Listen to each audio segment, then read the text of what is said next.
தீபம் இதயமேந்தி சங்கமமாவோம். அன்பரீசு பலி இணைந்து சரித்திரமாவோம்.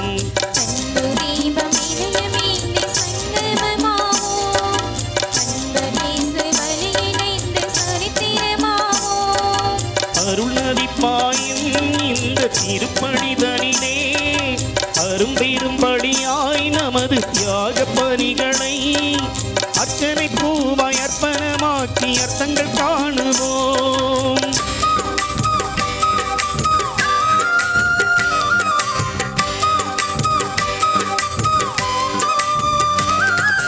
சந்தன தந்தா சந்தன தந்தா சந்தன தந்தா சந்தன தந்தா சந்தன தந்தா சந்தன தந்தா சந்தன சந்தன தந்தா சந்தன தந்தா சந்தன தந்தா சந்தன சந்தன தந்தா.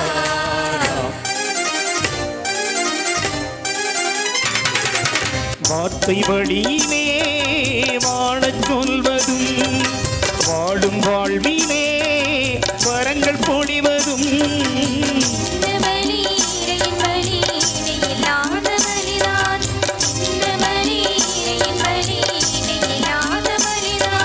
நன்மை நெறியிலே நம்மை பகிரவும் நாடும் நமக்குள்ளே நம்பிக்கை வளர்ப்பதும்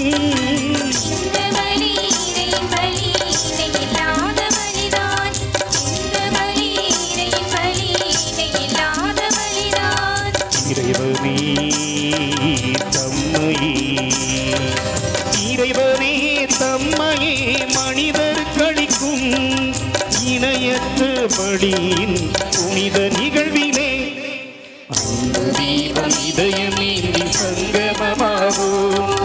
அன்பரீசு பலி இணைந்து சரித்திரமாவோம்.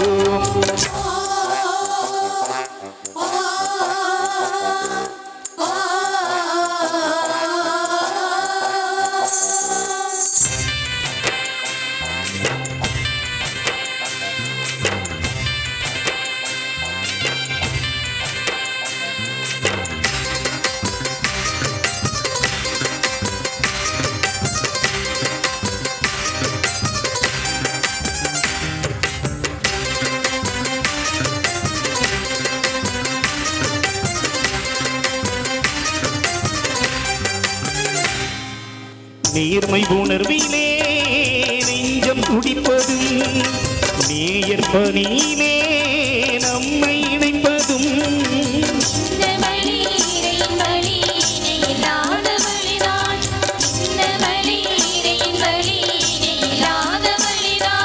மன்னிக்கும் மனதிலே மகிழை பொழிவதும் ஆந்தர் உறவிலே ஒன்றிக்கச் செய்வதும்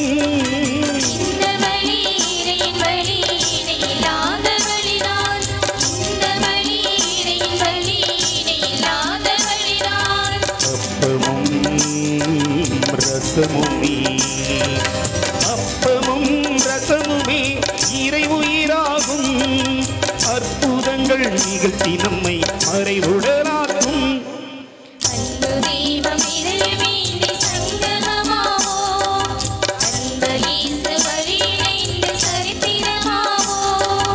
அருள்நதி பாயும் இந்த திருப்பணிதனிலே அரும்பெரும்படியாய் நமது தியாக பணிகளை அர்ச்சனை பூவாய் அர்ப்பணமாக்கி அர்த்தங்கள் காணுவோம். தீபம் இதயமேந்தி சங்கமமாவோம். அன்பரீசு பலி இணைந்து சரித்திரமாவோம்.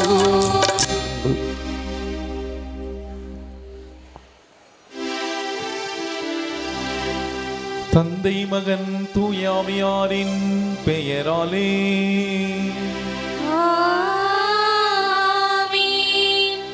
நம் ஆண்டவராகிய இயேசு கிறிஸ்துவின் அருளும் கடவுளின் அன்பும் தூயாவியாரின் தோழமையும் உங்கள் அனைவரோடும் இருப்பதாக.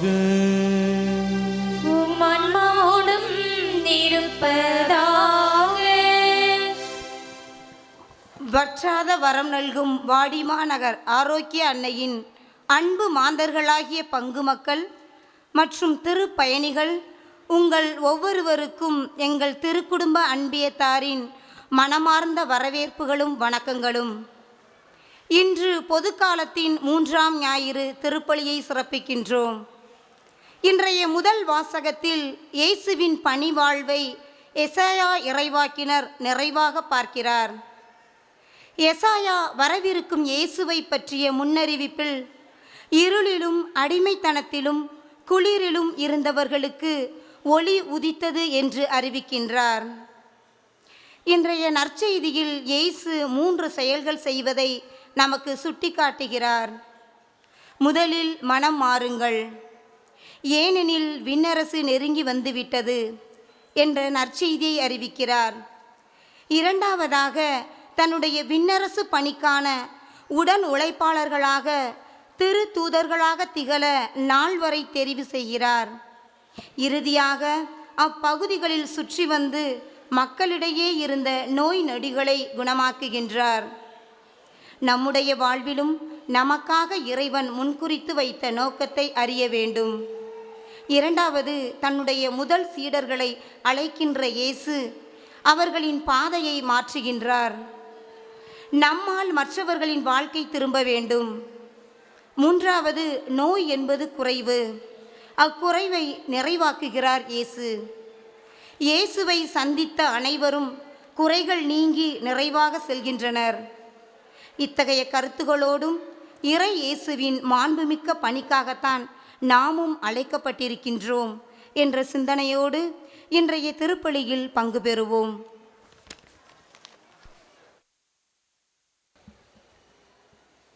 அன்புமிக்க சகோதர சகோதரிகளே, நம் திருமுழுக்கு நினைவாக நம் மீது தெளிக்கப்படும் தமது படைப்பாகிய இந்த தண்ணீரை புனிதப்படுத்தி அருளுமாறு நம் கடவுளாகிய ஆண்டவரை கெஞ்சி மன்றாடுவோமாக. அவரே நமக்கு உதவி அளித்து நாம் பெற்றுக்கொண்ட தூய ஆவிக்கு உண்மை உள்ளவர்களாய் நிலைத்திருக்க அருள்வாராக. என்றென்றுமுள்ள எல்லாம் வல்ல இறைவா, வாழ்வின் ஊற்றும் தூய்மையின் தொடக்கமான தண்ணீர் வழியாக மக்கள் புனிதமடைந்து நிலை வாழ்வின் கொடையை பெற வேண்டும் என்று திருவிழமானீர். இந்த தண்ணீரை புனிதப்படுத்திட உம்மை வேண்டுகின்றோம். ஆண்டவரே, உமது நாளாகி இன்று உமது அருட்காவலை பெற விரும்புகின்றோம். வாழ்வழிக்கும் உடைய அருளின் ஊற்றினை எம்மில் புதுப்பித்திரளும். இத்தண்ணீரினால் எங்கள் உள்ளத்தையும் உடலையும் தீமை அனைத்திலிருந்தும் காத்திரளுவீராக. இவ்வாறு நாங்கள் தூய இதயத்துடன் உம்மை அணுகி பெறவும் உமது மீட்பை பெற்றுக்கொள்ளவும் தகுதி பெறுவோமாக. எங்கள் ஆண்டவராகிய கிறிஸ்து வழியாக உம்மை மன்றாடுகின்றோம். ஆமென். எல்லாம் வல்ல இறைவா, தண்ணீர் வளம் பெற அதில் உப்பிட வேண்டும் என்று இறைவாக்கின எலிசா வழியாக கற்பித்தீர். முது படைப்பு பொருளாகி இந்த உப்பை பரிவிரக்கத்துடன் புனிதப்படுத்திட உம்மை தாழ்மையுடன் வேண்டுகின்றோம். ஆண்டவரே, உப்பு கலந்த இந்த தண்ணீர் தெளிக்கப்படும் இடமெல்லாம் தீயோனின் தாக்குதல் அனைத்தும் தோல்வியுறச் செய்வீராக. உம் தூய ஆவியாருடனிருந்து எங்களை இடையராது காத்திருள்வாராக. எங்கள் ஆண்டவராகிய கிறிஸ்து வழியாக உம்மை மன்றாடுகின்றோம். ஆமென்.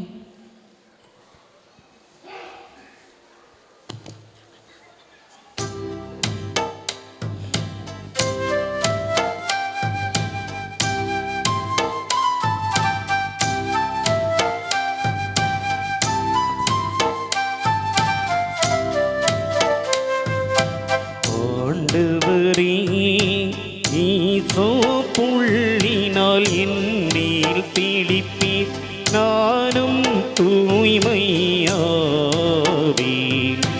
நீரே என்னை கழுவ, நானும் உரை பனி தனிலும் வெண்மையாவேன்.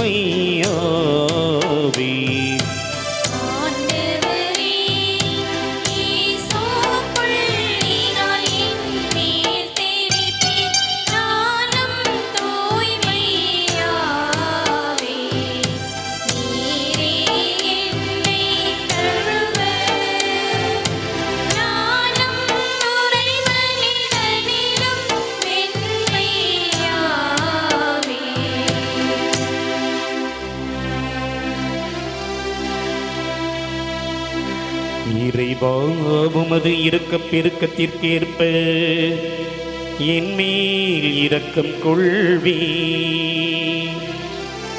பிதாவும் சுதனும் தூய ஆவியும் துதியும் புகழும் ஒன்றாய் பெருக. ஆதியில் இருந்தது போல் இன்றும் என்றும் நித்தியமாகவும் ஆமென். ஆண்டவரே ஈசோ பள்ளினால் என்மேல் தெளிப்பீர், நானும் தூய்மையாவேன். நீரே என்னை கழுவ, நானும் உறைபனி தனிலும் வெண்மையாவேன். ஆண்டவரே ஈசோ பள்ளினால் என்மேல் தெளிப்பீர், நானும் தூய்மையாவேன். நீரே என்னை கழுவ, நானும் உறைபனி தனிலும் வெண்மையாவேன்.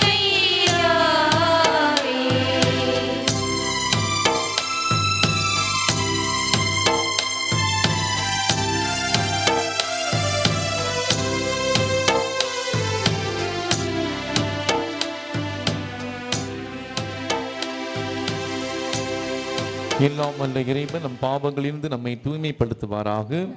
இந்த நற்கருணை கொண்டாட்டத்தின் வழியாக அவர் தம்முடைய ஆட்சியில் விருந்தில் பங்கு கொள்ள நம்மை தகுதி பெறச் செய்வாராக. ஆமென்.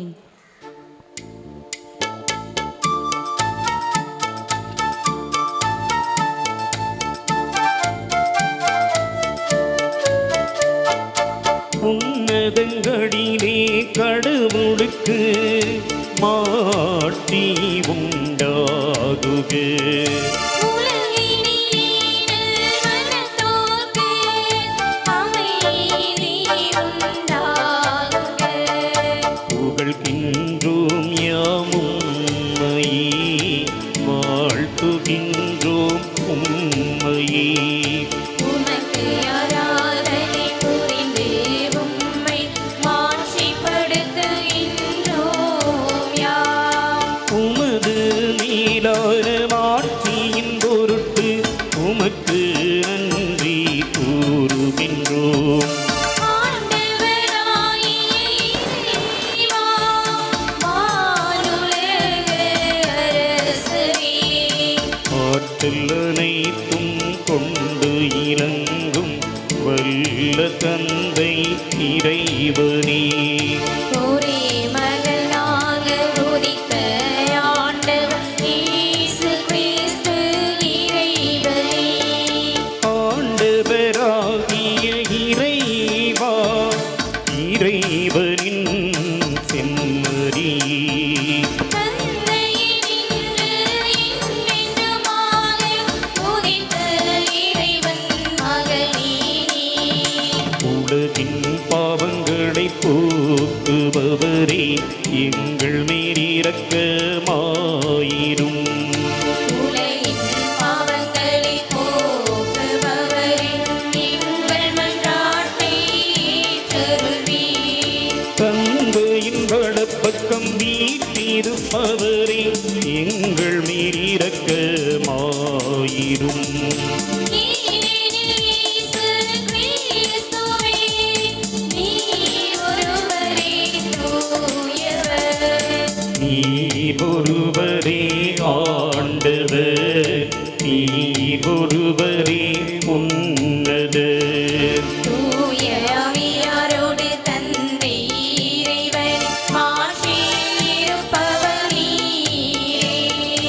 ஆமென், ஆமென், ஆமென், ஆமென். மன்றாடுவோமாக. என்றென்று முள்ள எல்லாமல்ல இறைவா, எங்கள் செயல்களை உடைய திருவுளத்திற்கேற்ப நெறிப்படுத்தியருளும். இவ்வாறு உம் அன்பு திருமகனின் பெயரால் நாங்கள் மிகுதியான நற்செயல்கள் புரிந்திட தகுதி பெறுவோமாக. உம்மோடு தூயாவியாரின் ஒன்றிப்பில் இறைவனாய் என்றென்றும் வாழ்ந்து ஆட்சி செய்கின்ற எங்கள் ஆண்டவரும் உம் திருமகனுமாகிய இயேசு கிறிஸ்து வழியாக உம்மையே மன்றாடுகின்றோம். ஆமென். இந்த திருப்பலியானது வாடிப்பட்டி குழந்தை திரேசா ஆண்மையை பாட்டிக்காக அவருடைய பிள்ளைகள் பேரம்பிள்ளைகளுடைய உடல் உள்ள சுகத்திற்காகவும் ஒப்புக் கொடுக்கப்படுகிறது. மேலும் இம்மானுவேல் பிறந்த நாள் நன்றி திருப்பலியாக இந்த திருப்பலியானது ஒப்புக் கொடுக்கப்படுகிறது.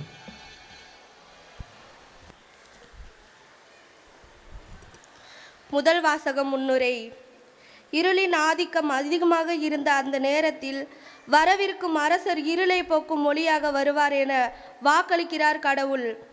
அந்த ஒளிதான் வியத்தக ஆலோசராக, வலிமை மிகு இறைவனாக, என்றும் உள்ள தந்தையாக, அமைதியின் தந்தையாக விளங்குவார் என எசையா வழியாக ஆண்டவர் கூறும் இறைவார்த்தைக்கு செவிமடுப்போம்.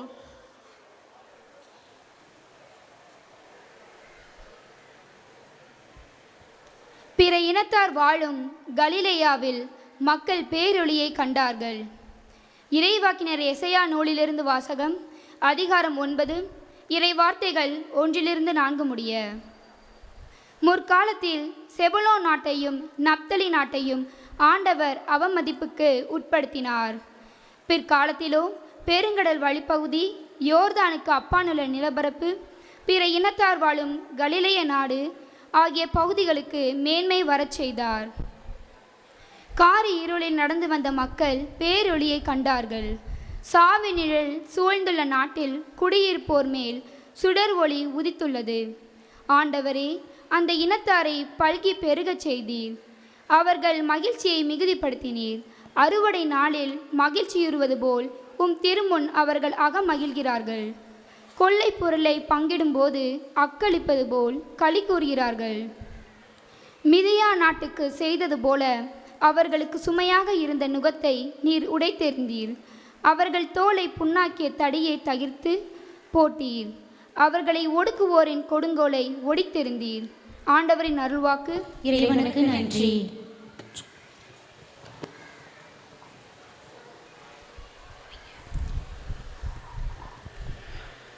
இன்றைய திருப்பாடல் 27 நாம் தியான பாடலாக பாடி தியானிப்போம்.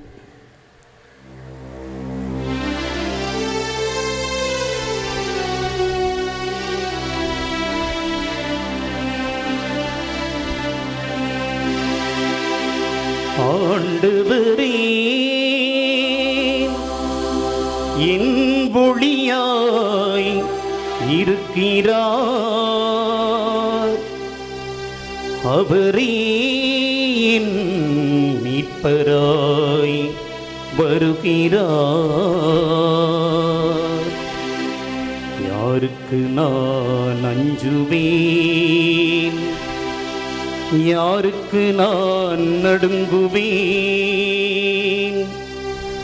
அவரே என் வாழ்வின் தஞ்சமாகும்.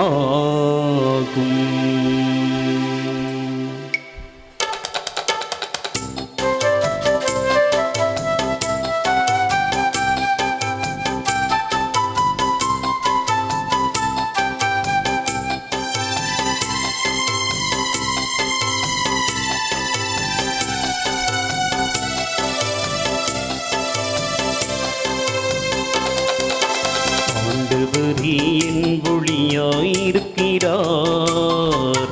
வாழ்வு தரும் மீட்பராக வருகிறார். ஆண்டவரே, என் ஒளியாயிருக்கிறார். வாழ்வு தரும் மீட்பராக வருகிறார். யாருக்கு நான் அஞ்சுவேன்? யாருக்கு நான் நடுங்குவேன்? யாருக்கு நான் அஞ்சுவேன்? யாருக்கு நான் நடுங்குவேன்? ஆண்டவரே, என் ஒளியாயிருக்கிறார். வாழ்வு தரும் மீட்பராக வருகிறார்.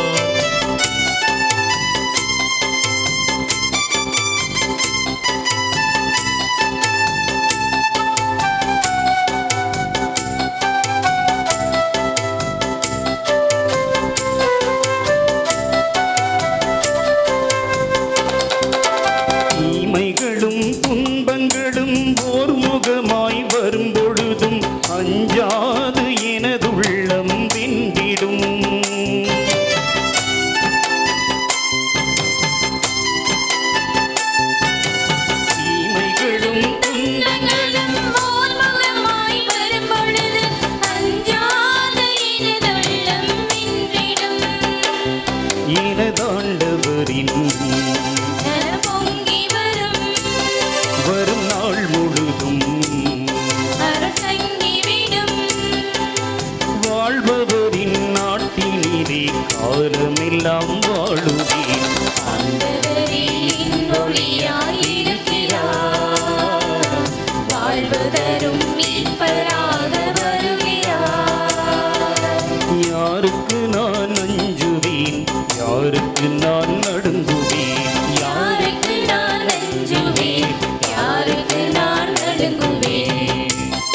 வென்றிடவே உதவிடும்.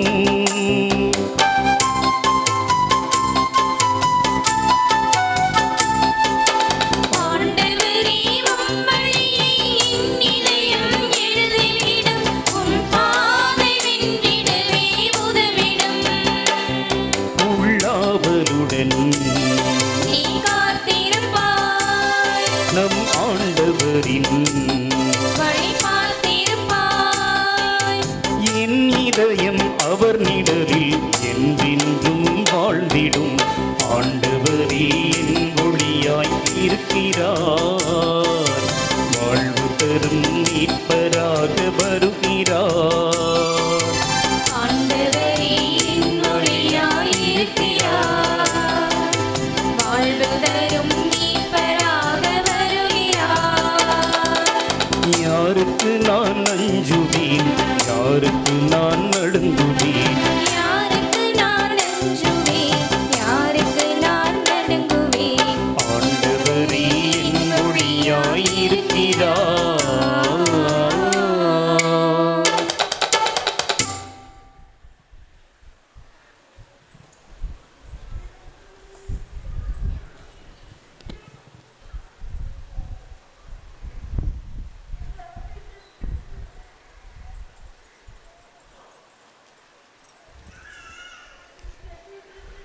இரண்டாம் வாசக முன்னுரை.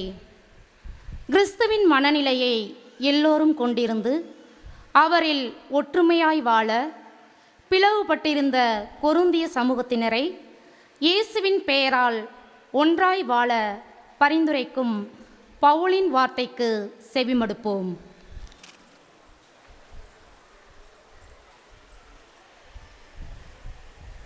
இரண்டாம் வாசகம். நீங்கள் ஒத்த கருத்துடையவர்களாய் இருங்கள், உங்களிடையே பிளவுகள் வேண்டாம். திருத்தூதர் பவுல் கொரிந்தியருக்கு எழுதிய முதல் திருமுகத்திலிருந்து வாசகம். அதிகாரம் 1, இறை திருவசனங்கள் 10 முதல் 13 வரை மற்றும் 17. சகோதர சகோதரிகளே, நம் ஆண்டவர் இயேசு கிறிஸ்துவின் பெயரால் நான் உங்களை கெஞ்சி கேட்டுக்கொள்வது இதுவே. நீங்கள் ஒத்த கருத்துடையவர்களாய் இருங்கள், உங்களிடையே பிளவுகள் வேண்டாம். ஒரே மனமும் ஒரே நோக்கமும் கொண்டிருங்கள். என் அன்பர்களே, உங்களிடையே சண்டை சச்சரவுகள் இருப்பதாக குலோயி வீட்டார் எனக்கு தெரிவித்துள்ளனர். நான் இதை சொல்ல காரணம், உங்களுள் ஒவ்வொருவரும் நான் பவுலை சார்ந்துள்ளேன் என்றோ, நான் அப்போலோவை சார்ந்துள்ளேன் என்றோ, நான் கேபாவை சார்ந்துள்ளேன் என்றோ, நான் கிறிஸ்துவை சார்ந்துள்ளேன் என்றோ சொல்லிக் கொள்கிறீர்களாம். கிறிஸ்து இப்படி பிளவுபட்டுள்ளாரா? அல்லது பவுலா உங்களுக்காக சிலுவையில் அறையப்பட்டான்? அல்லது பவுலின் பெயராலா நீங்கள் திருமுழுக்கு பெற்றுக்கொண்டீர்கள்? திருமுழுக்கு கொடுப்பதற்கு அல்ல, நற்செய்தியின் அறிவிக்கவே கிறிஸ்து என்னை அனுப்பினார். மனித ஞானத்தின் அடிப்படையிலான சொற்களின் இந்நற்செய்தியை அறிவித்தலாகாது. அவ்வாறு அறிவித்தால் கிறிஸ்துவின் சிலுவை பொருளற்று போய்விடும். ஆண்டவரின் அருள்வாக்கு. இறைவனுக்கு நன்றி. எழுந்திருப்போம்.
விண்ணரசு பற்றிய நற்செய்தியை பறைசாற்றினார்.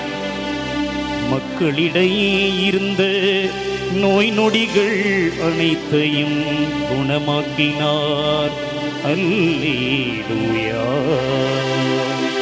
அல்லேலூயா அல்லேலூயா அல்லேலூயா அல்லேலூயா அல்லேலூயா அல்லேலூயா அல்லேலூயா அல்லேலூயா.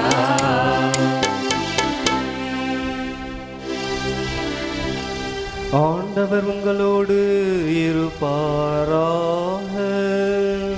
உம்மான்மாவோடும் இருப்பாராக. மத்தேயு எழுதிய தூய நற்செய்தியிலிருந்து வாசகம். ஆண்டவரே மாட்சி உமக்கே.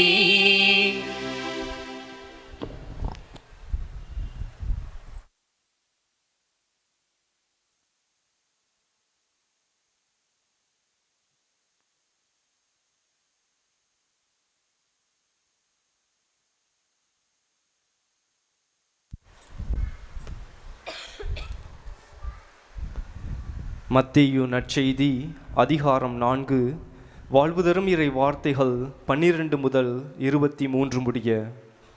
அக்காலத்தில் யோவான் கைது செய்யப்பட்டதை இயேசு கேள்விப்பட்டு கலிலேயாவுக்கு புறப்பட்டு சென்றார்.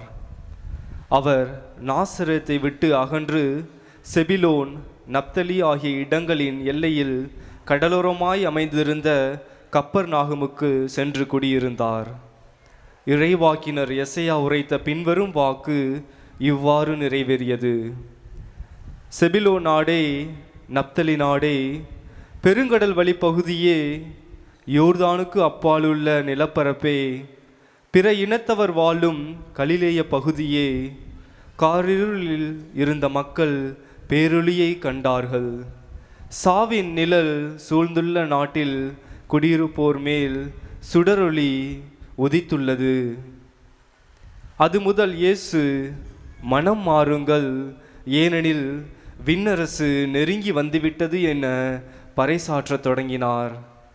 இயேசு கலிலேய கடலோரமாய் நடக்கும்போது சகோதரர் இருவரை கண்டார். ஒருவர் பேதுரு எனப்படும் சீமோன், மற்றவர் அவர் சகோதரரான அந்திரேயா. மீனவரான அவ்விருவரும் கடலில் வலை வீசி கொண்டிருந்தனர். இயேசு அவர்களை பார்த்து, என் பின்னே வாருங்கள், நான் உங்களை மனிதரை பிடிப்பவர் ஆக்குவேன் என்றார். உடனே அவர்கள் வலைகளை விட்டுவிட்டு அவரை பின்பற்றினார்கள். அங்கிருந்து அப்பால் சென்றபோது வேறு 2 சகோதரர்களை கண்டார். அவர்கள் செபதேயுவின் மகன் யாக்கோபும் அவர் சகோதரரான யோவானும் ஆவர்.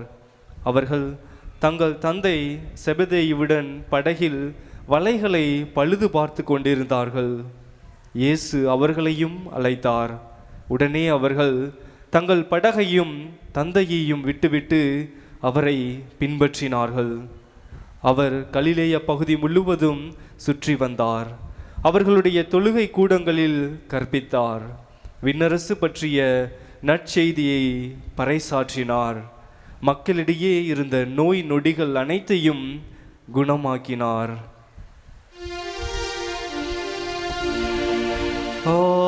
ஆண்டவரின் அருள்வாக்கு. கிறிஸ்துவே உமக்கு புகழ்.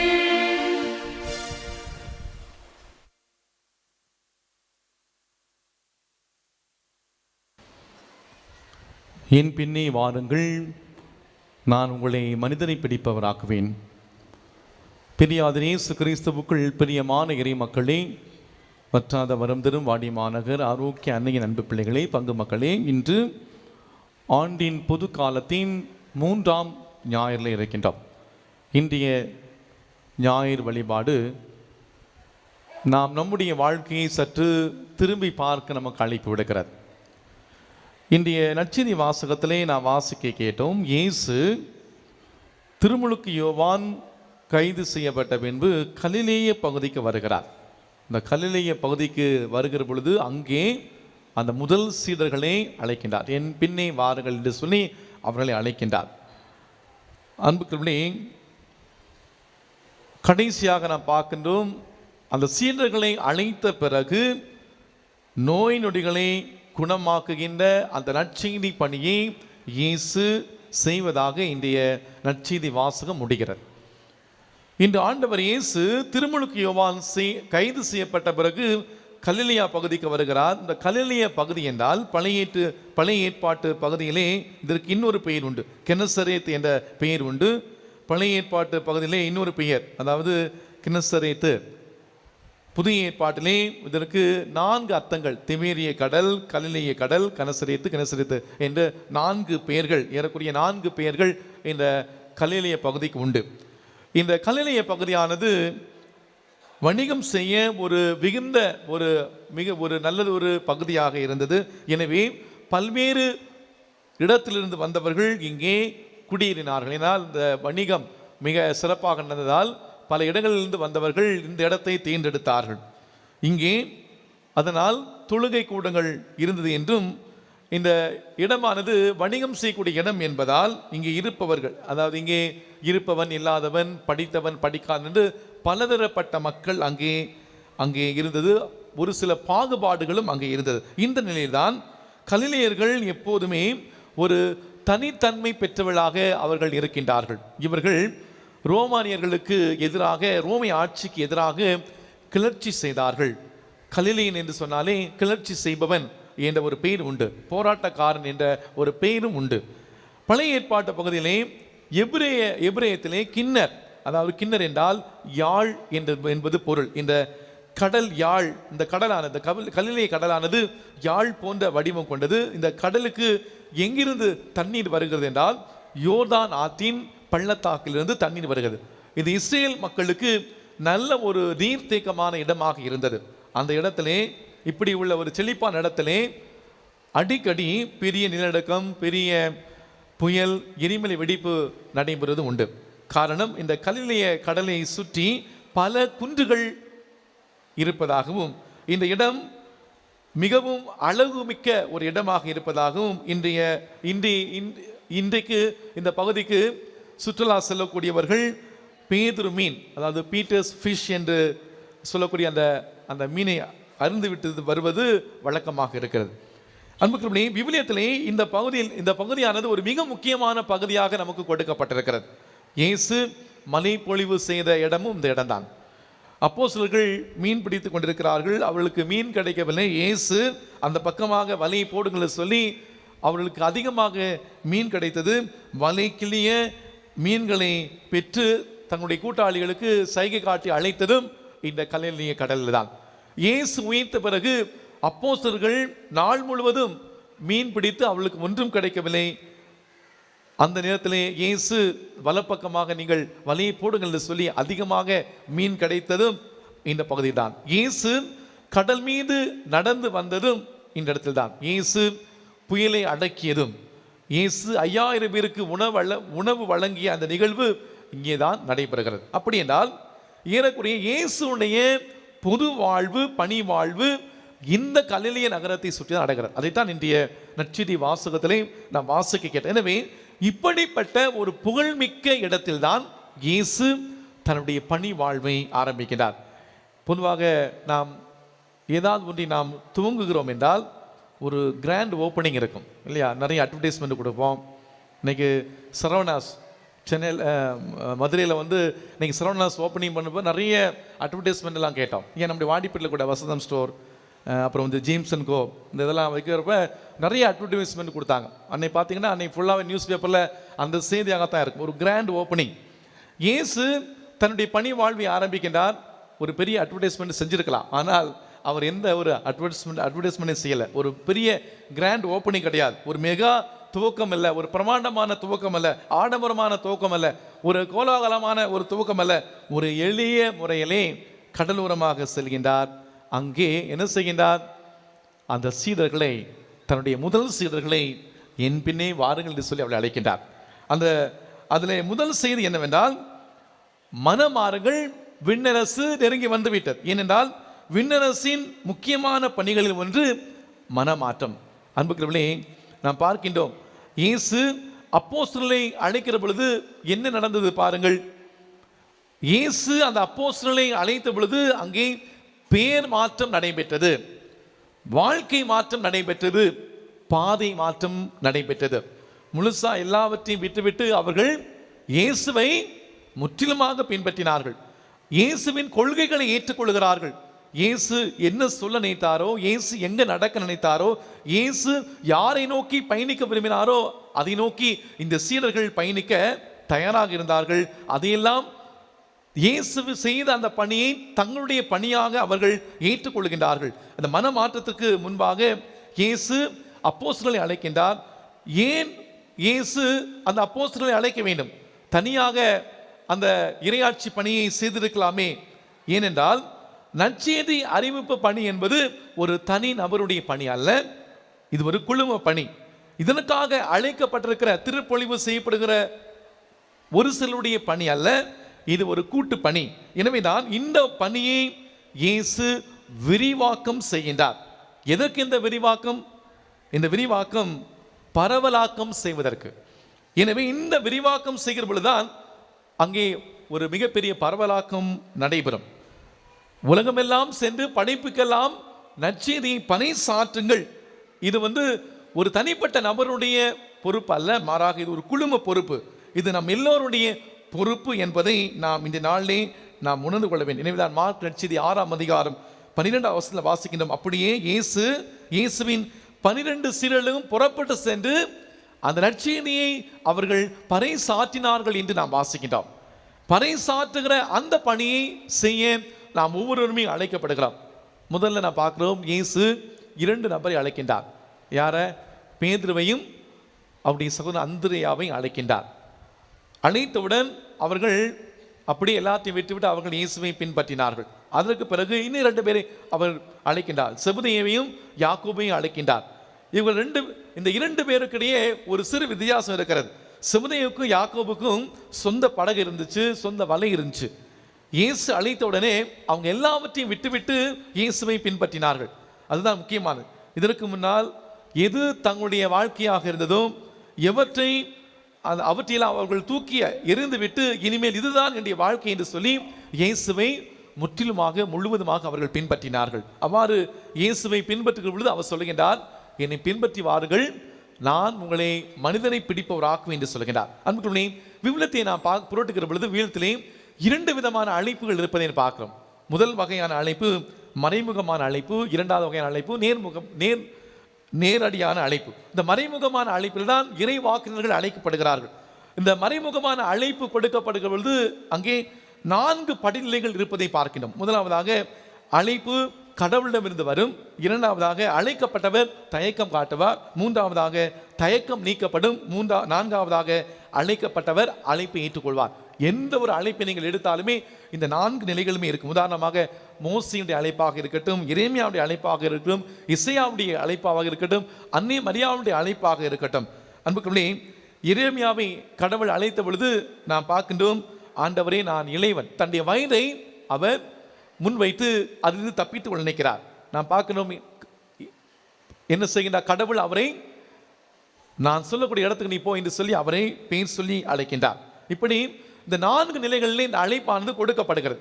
இந்திய நற்செய்தி வாசகத்திலே நான் பார்க்கக்கூடிய அழைப்பானது நேரடியான அழைப்பு. இயேசு அவர்களை அழைக்கின்றார், என்னை பின்பற்றி வாருங்கள் அழைக்கின்றார். அவர்கள் எல்லாவற்றையும் விட்டுவிட்டு இயேசுவை பின்பற்றினார்கள். இந்திய நற்செய்தி வாசகத்திலே 4 பேரை இயேசு அழைக்கின்றார். அந்த 4 பேரில் 3 பேர் அந்த 12 சீடர்களில் நெருக்கமானவர்களாக இருக்கிறார்கள். இவர்களை அழைத்த பொழுது உடனடியாக அந்த அழைப்பை அவர்கள் ஏற்றுக்கொண்டார்கள். எந்தவித தயக்கம் காட்டவில்லை. தங்களுடைய தொழில், வருமானம், தங்களுடைய உறவு, வாழ்வாதாரம், அடிப்படை உறவையும் விட்டுவிட்டு அவர்கள் இயேசுவை பின்பற்றினார்கள். ஆக இந்த 2 வகையான அழைப்பு, தயக்கத்திற்கு பின்பற்றுகிற அழைப்பு, அடுத்ததாக உடனடியாக பின்பற்றுகிற அழைப்பாக இருக்கிறது. இங்கே அழைப்பு என்பது அன்புக்குள்ளே குருத்துவம் மட்டுமல்ல, துறவத்துவம் மட்டுமல்ல, மாறாக குடும்ப வாழ்வும் ஒரு சிறந்த அழைப்பாக கிறிஸ்தவர்களாகிய நமக்கு 3 வகையான அழைப்புகள் நமக்கு கொடுக்கப்படுகிறது. 1 குருத்துவம், 2 துறவரம், 3வது இல்லறம். நாம் எந்த அழைப்பை தேர்ந்து கொண்டாலும் முதலிலே நாம் கிறிஸ்துவை மையமாக வைத்து வாழ வேண்டும். 2வதாக கிறிஸ்துவோடு வாழ வேண்டும். 3வதாக கிறிஸ்துவில் வாழ வேண்டும். கிறிஸ்துவை மையமாக வைத்து வாழ வேண்டும், கிறிஸ்துவோடு வாழ வேண்டும், கிறிஸ்துவில் வாழ வேண்டும். இந்த அழைப்பை பற்றி தான் இந்த பவுலியார் ரோமையருக்கு எழுதிய திருமுகம் 8ஆம் அதிகாரம் 30ஆம் வசனம் மிக அழகாக சொல்வார். தான் முன் குறித்து வைத்தோரை அவர் அழைத்தார், அழைத்தோரை தகுதிப்படுத்தினார், தகுதிப்படுத்தினோரை மாட்சிப்படுத்தினார். அன்புக்குள்ளே, இங்கு நாம் விரும்பினாலும் விரும்பாவிட்டாலும் கடவுள் எல்லாரையும் அழைக்கின்றார். அது ஒரு அருள் தந்தையாகவோ அல்லது அருள் சகோதரியாகவோ அல்லது குடும்ப வாழ்விலோ கடவுள் நாம் விரும்பினாலும் விரும்பாவிட்டாலும் கடவுள் நம்ம எல்லோருமே அழைக்கின்றார். அப்படி அழைக்கிற பொழுது அந்த அழைப்புக்கு தகுதி உடையவில்லா என்பதை பற்றி நாம் கவலைப்பட தேவையில்லை. ஏனென்றால் அந்த தகுதியை யார் கொடுப்பது? அந்த தகுதியை கடவுளை கொடுக்கின்றார். எனவேதான் கடவுள் யாரை அழைக்கிறார் என்று நான் பார்க்கிற பொழுது கடவுளுடைய சீடராக சீடத்தையாக மாற நமக்கு இருக்க வேண்டிய முதல் தகுதியின் அடிக்கடி சொல்லக்கூடிய இந்த வார்த்தைகள் தான். நாம் தகுதி இல்லாமல் இருப்பதுதான் ஆண்டவருடைய முன்னிலே நமக்கு கொடுக்கப்படக்கூடிய முதல் தகுதி. இரண்டாவதாக நாம் உடைபட தயாராக இருக்க வேண்டும். மூன்றாவதாக நாம் பயம் நிறைந்தவராக இருக்க வேண்டும். ஆக கடவுள் ஒருவரை அழைக்கிற பொழுது கடவுள் யாரை அழைக்கின்றார்? குறைபாடு உள்ளவர்களை தான் அழைக்கின்றார். அன்புக்குள்ளே, ஒரு விவசாயி தினமும் தோட்டத்திற்கு தண்ணீர் சுமந்து செல்வது வழக்கம். அவ்வாறு தோட்டத்திற்கு தண்ணீர் சுமந்து செல்லுகிற பொழுது நீண்ட கொம்பு ஒன்றை கட்டி முன்னாடி பின்னாடி 2 பானைகளை கட்டி கொண்டு அந்த தண்ணீர் சுமந்து கொண்டு தன்னுடைய தோட்டத்திற்கு தண்ணீர் பாய்ச்சுவது வழக்கமாக இருந்தது. அவ்வாறு அந்த 2 கொம்பிலும் முன்னாடி ஒரு பானை பின்னாடி ஒரு பானை கட்டி தினமும் தண்ணீர் எடுத்துக்கொண்டு சென்றார். அவ்வாறு செல்லுகிற பொழுது அந்த 2 பானையிலே ஒரு பானை சிறிது ஓட்டை பானை, கிராக்டு பாட். தண்ணீர் எப்போதுமே கொஞ்சம் சொட்டு சொட்டாக அது சிந்திக்கொண்டே இருக்கும். அவ்வாறு அந்த விவசாயி அந்த பானைகளை தூக்கி கொண்டு வருகிற பொழுது அந்த 2 பானையும் ஒருவர் மற்றோடு பேசி கொள்ளுமா. அந்த உடைந்த பானையை பார்த்து அந்த உடையாத பானை, யூ கிராக்டு பாட், நீ எதுக்காக உருவாக்கப்பட்டிருக்கிறாயோ அதை உன்னால் நிறைவேற்ற முடியவில்லை, நீ இருப்பது வேஸ்ட், அதனால நீ என் கூட வருவதே வீண், அதனால தயவு செய்து என் கூட வராத.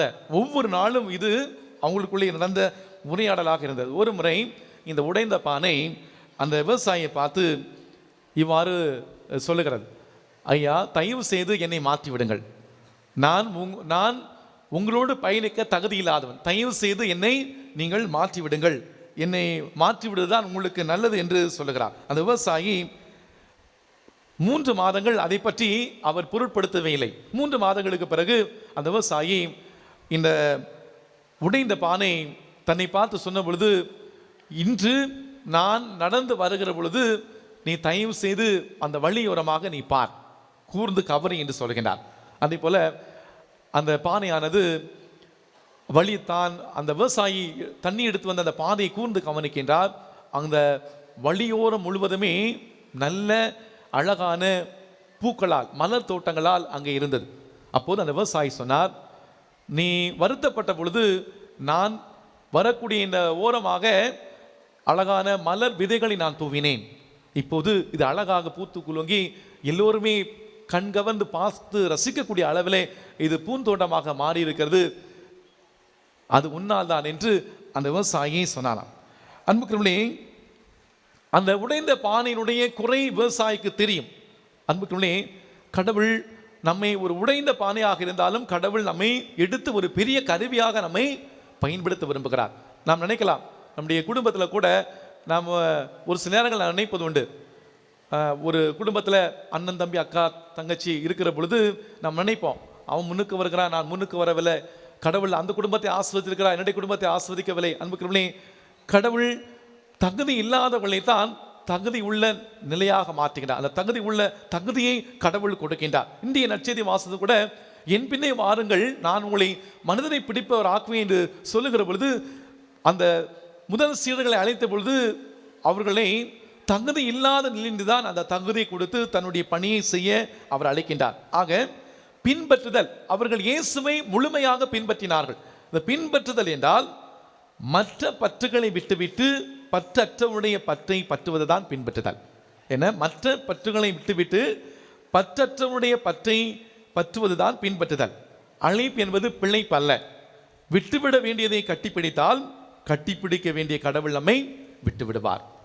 விட்டுவிட வேண்டியதை கட்டிப்பிடித்தால் கட்டிப்பிடிக்க வேண்டிய கடவுள் நம்மை விட்டு விடுவார். மற்ற பற்றுகளை விட்டுவிட்டு பற்றற்றவருடைய பற்றை பற்றுவதுதான் பின்பற்றுதல். இதுவரைக்கும் மற்ற பற்றுகள் இருந்தது, வேறெங்கேயோ வேர்கள் இருந்தது. இனி அது அல்ல நம்முடைய பிடிப்பு, இதுதான் நம்முடைய பிடிப்பு என்று பற்றற்றவனுடைய அந்த பற்றை பற்றி கொண்டு அதிலே பயணம் செய்வதுதான் உண்மையான பின்பற்றுதல். இயேசுவை பின்பற்றுவதை நான் 3 வகைகளில் நான் பார்க்கிறேன். முதலாவதாக இயேசு சொல்லுகின்றார், என்னை பின்பற்ற விரும்புகிறவன் தன்னுடைய அன்றாட சிலுவைகளை தூக்கி கொண்டு என்னை பின்பற்றட்டும். நாம் இயேசுவை பின்பற்ற வேண்டும். அது குடும்ப வாழ்க்கையாக இருக்கட்டும், அல்லது நம்முடைய குருத்துவ வாழ்வு அல்லது துறவற வாழ்க்கையாக இருக்கட்டும், இயேசுவை பின்பற்ற வேண்டும் என்றால் நம்முடைய அன்றாட சிலுவைகளை சுமந்து கொண்டு நாம் இயேசுவை பின்பற்ற நாம் தயாராக இருக்க வேண்டும். இன்னைக்கு நாம் நம்முடைய சிலுவைகளை நாம் சுமக்க நாம் தயாராக இல்லை. அன்புக்குள்ளே நாம் நமக்கானதை நாமே சுமக்க நாம் கற்றுக்கொள்ள வேண்டும். இரண்டாவதாக உடைமைகளை பகிர்ந்து விட்டு இயேசுவை பின்பற்றுதல். ஒரு பணக்கார இளைஞன் இயேசுவிடம் கேட்கிறார், நான் நிலைவாழ்வை பெற என்ன செய்ய வேண்டும்? இயேசு என்ன சொல்லுகின்றார்? உன் உடைமைகளை விற்று ஏழைகளுக்கு கொடு, அதற்கு பிறகு என்னை நீ பின்பற்றி என்று இயேசு சொல்லுகின்றார். அப்படி என்றால் இயேசுவை பின்பற்ற உடைமைகளை விட்டுவிட வேண்டும், விட்டுவிட்டு இழந்து விட்டு வர வேண்டும். அழைத்த உடனே தாங்கள் அதிகமாக நேசித்த கடல், வலை, படகு, ஊர், தாய், தந்தை, தங்களுக்கு பிடித்தமான பிரியமான அத்தனையும் விட்டுவிட்டு இயேசுவை அவர்கள் பின்பற்றினார்கள். எல்லாவற்றையும் விட்டுவிட்டு இயேசுவை அவர்கள் பின்பற்றினார்கள். மூன்றாவதாக உடனடியாக பின்பற்றுவது. கேட்ட உடனே 4 பேர், முதல்ல 2 பேர் அந்த படகை விட்டுவிட்டு மற்ற 2 பேர் படகையும் தாயையும் தந்தை விட்டுவிட்டு இயேசுவை பின்பற்றினார்கள். லூக்காஸ் நற்செய்தி 9ஆம் அதிகாரம் 62ஆம் வசனத்தில் வாசிக்கின்றோம். அழைத்தவுடன் ஒரு பணக்கார வாலிபனை அழைத்தவுடன் என்ன சொல்லுகின்றான்? முதல்ல போய் என்னுடைய தந்தையை அடக்கம் செய்துவிட்டு வர எனக்கு அனுமதி தாரும் என்று கேட்கிறார். இயேசு என்ன சொல்லுகிறார்? கலப்பையில் கை வைத்த பின் திரும்பி பார்த்தவர் எவரும் இறையாட்சி பெற தகுதியற்றவர். இந்த அழைப்பை பெற்ற பிறகு திரும்பி பார்க்க இயலாது. இயேசுதான் எல்லாம் என்று இயேசுவை உடனடியாக நாம் பின்பற்ற வேண்டும். நாம் எல்லாவற்றையும் விட்டுவிட்டு இயேசுவை பின்பற்றினால் நமக்கு என்ன கிடைக்கும்? இதைத்தான் மத்தேயு நற்செய்தி 19ஆம் அதிகாரத்தில் வாசிக்கின்றோம். நாங்கள் எல்லாவற்றையும் விட்டுவிட்டு உம்மை பின்பற்றி ஆயிற்று, எங்களுக்கு என்ன கிடைக்கும் என்று கேட்ட பொழுது இயேசு அழகாக சொல்வார், புது படைப்பின் நாளில் மானிட மகன் தன்னுடைய மாட்சிமிகு அருகையில் வீற்றிருப்பார், அப்போது 12 அரணையில் வீற்றிருப்போர் இந்த உலகத்திலே கைமாறல். அப்படி என்றால் நாம் இயேசுவின் சீடர்களாக இயேசுவை முழுமையாக பின்பற்றுகிற பொழுது அன்புக்குள்ளே நமக்கு இந்த உலகத்திலே அதுக்கு கைமாறல. அந்த கைமாறு எங்கே நமக்கு கொடுக்கப்படும்? விண்ணுலகத்தில் நமக்கு கொடுக்கப்படும். எனவே அன்பார்ந்தவர்களே, இந்த நாளிலே நாம் கேட்டு பார்க்க வேண்டிய ஒரு கேள்வி, நாம் இயேசுவை எல்லாவற்றையும் விட்டுவிட்டு இயேசுவை நான் பின்பற்ற நான் தயாராக இருக்கிறேனா? The very moment we say that we have left everything, actually it is not. நாம் எல்லாவற்றையும் விட்டுவிட்டே என்று நாம் சொல்லுவோமா? உண்மையை சொல்ல போனால் நாம் எதுவுமே விடவில்லை என்பதால் அந்த உண்மையான ஆழமான அர்த்தம். இந்த நாளிலே இயேசு ஆண்டவர் நம்ம எல்லாருக்குமே இந்த அழைப்பை கொடுத்திருக்கிறார். துறவரத்தாருக்கும் குருக்களுக்கும் நம்முடைய ஒவ்வொருவருக்கும், குடும்பத்தில் உள்ள ஒவ்வொருவருக்குமே இந்த அழைப்பை கொடுத்திருக்கிறார். இந்த அழைப்பின் உண்மையான மாண்பை உணர்ந்து இயேசுவினுடைய வழிபடி நாம் நடக்கிறோமா? இந்த நாளிலே குடும்ப வாழ்வாக இருக்கட்டும், நாம் வாழ்கின்ற வாழ்க்கை சொல்லே இயேசு நம்ம ஒவ்வொருவரையும் இந்த குடும்பத்திலே நிறைய பேர் சொல்ல நான் கேள்விப்பட்டிருக்கிறேன், ஃபாதர் இந்த குடும்பத்தில் ரொம்ப கஷ்டப்படுறேன் ஃபாதர், ரொம்ப வேதனைப்படுறேன் ஃபாதர், ஏன் கடவுள் எனக்கு இந்த பிரச்சனையை கொடுக்குறார்? அந்த குடும்பத்திலே ஏன் அந்த குடும்பத்திலே உங்களுக்கு ஒரு அழைப்பை கொடுத்திருக்கிறார் என்ற அந்த குடும்பத்திலே ஒரு இறை வாக்கினராக வாழ்வதற்காக கடவுள் அந்த ஒரு அழைப்பை உங்களுக்கு கொடுத்திருக்கிறார். எனவே கடவுள் கொடுத்த அந்த அழைப்பின் மாண்பை உணர்ந்து இயேசுவை நாம் முழுமையாக பின்பற்றுவோம். இயேசுவின் வழியிலே நம்முடைய வாழ்க்கையை அமைத்துக் கொள்வோம். ஆமீன். எழுந்து நிற்போம், நம்முடைய விசுவாச அறிக்கையிடுவோம்.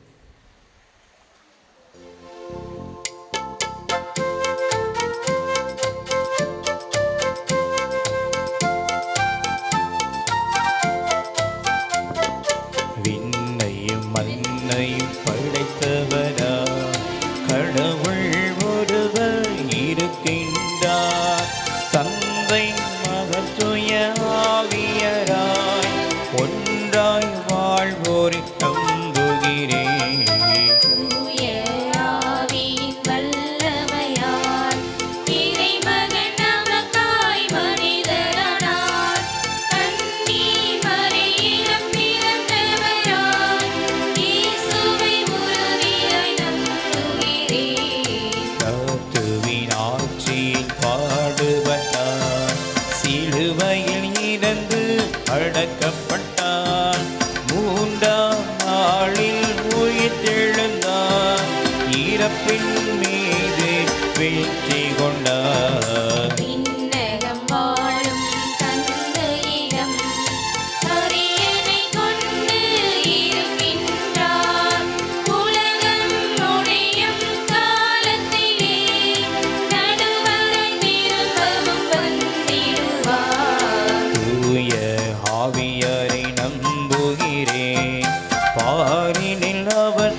என்னை தேர்ந்து கொள்ளவில்லை, நான் தான் உங்களை தேர்ந்து கொண்டேன் என்று சொன்ன ஆண்டவர் இது இந்த நாளிலே நம்முடைய மத்தியில் இருக்கின்றார்.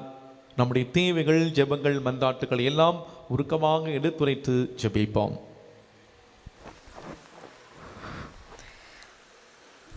ஆசீர்வாதங்களை அருள்பவரே எம் இறைவா, எங்கள் திருத்தந்தை பிரான்சிஸ், எமது பேராயர், ஏனைய ஆயர்கள், குருக்கள், திருத்தொண்டர், துறவிகள் மற்றும் இறைவார்த்தையை அறிவிக்கும் பணியில் ஆர்வமுடன் ஈடுபட்டுள்ள அனைவரையும் நீர் ஆசீர்வதித்து உமது திருமகனைப் போல உமது இறையாட்சி பணிக்கு நல்ல மனிதர்களை உருவாக்கிட வேண்டுமென்று இறைவா உம்மை மன்றாடுகின்றோம்.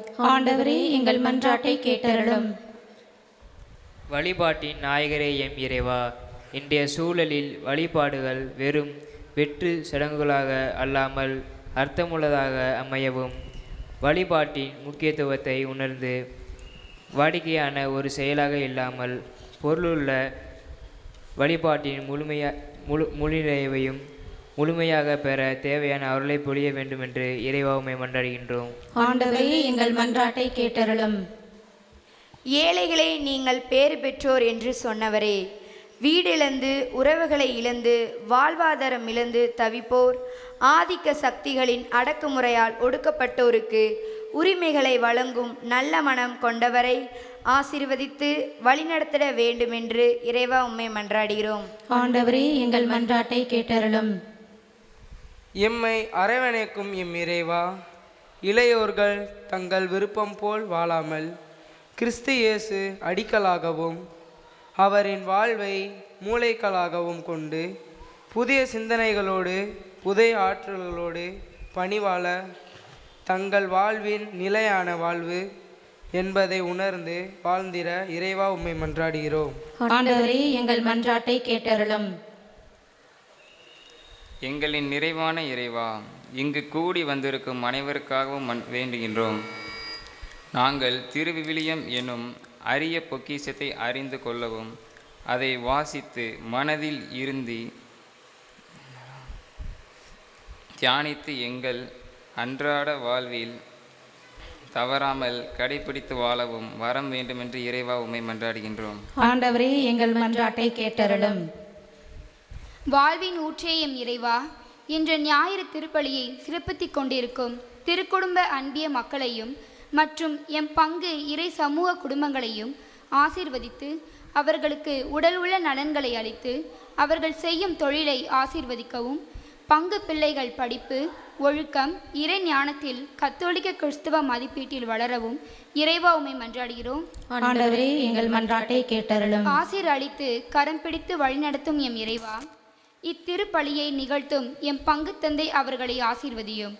அவர் இமை மூடாது பங்கின் வளர்ச்சிக்காக எந்நேரமும் சிந்தித்து செயல்பட்டு எடுக்கும் ஒவ்வொரு காரியத்திலும் நீர்தாமே அருள்கரம் கொண்டு உடனிருந்து வழிநடத்தி அருளும். அவருக்கு உடல் உள்ள நலன் அளித்து திருத்தல மற்றும் பங்கின் வளர்ச்சிக்காக செய்யும் ஒவ்வொரு பணியையும் பலனை அளிக்க இறைவா உம்மை மன்றாடுகிறோம். ஆண்டவரே, எங்கள் மன்றாட்டை கேட்டருளும். நம்ம ஊருடைய தனிப்பட்ட தேவைகளுக்காக ஜெபிப்போம்.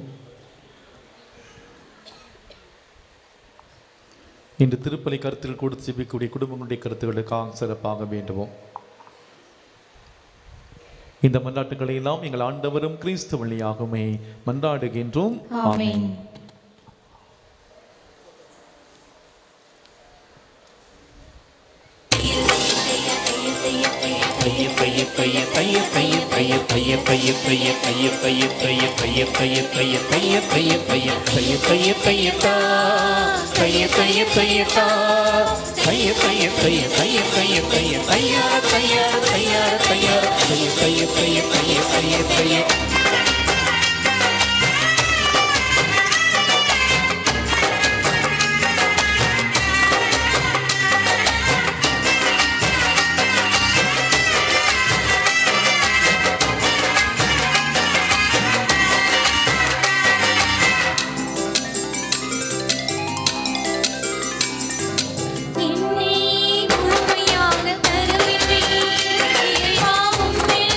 கலந்து விட விரும்புகிறேன்.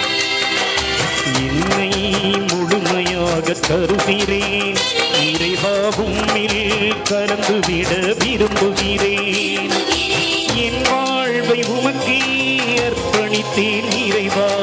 உன் வாழ்வின் பாதையில் நடந்து செல்வேன் தலைவா.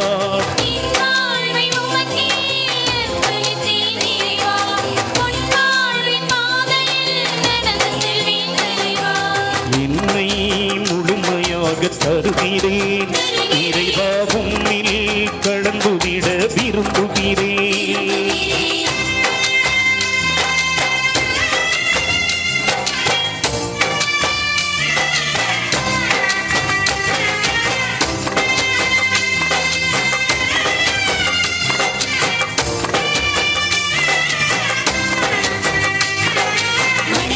நல்ல பூவெடுத்து அதை நாம் தொடுத்து நம் கையில் ஏந்தி நம் இயேசுவுக்கு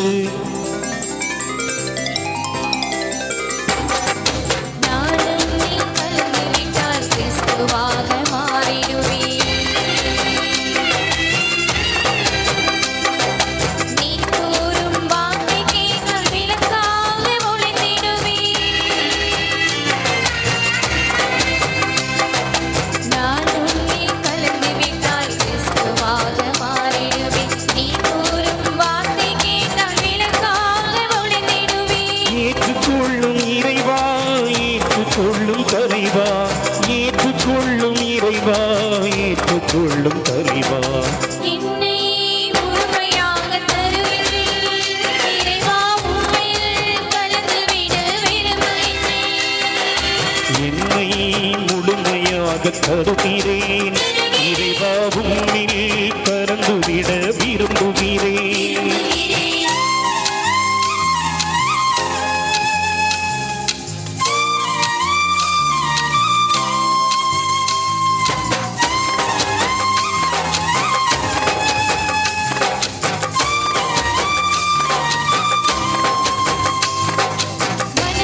நல்ல பூவெடுத்து அதை நாம் தொடுத்து நம் கையில் ஏந்தி நம் இயேசுவுக்கு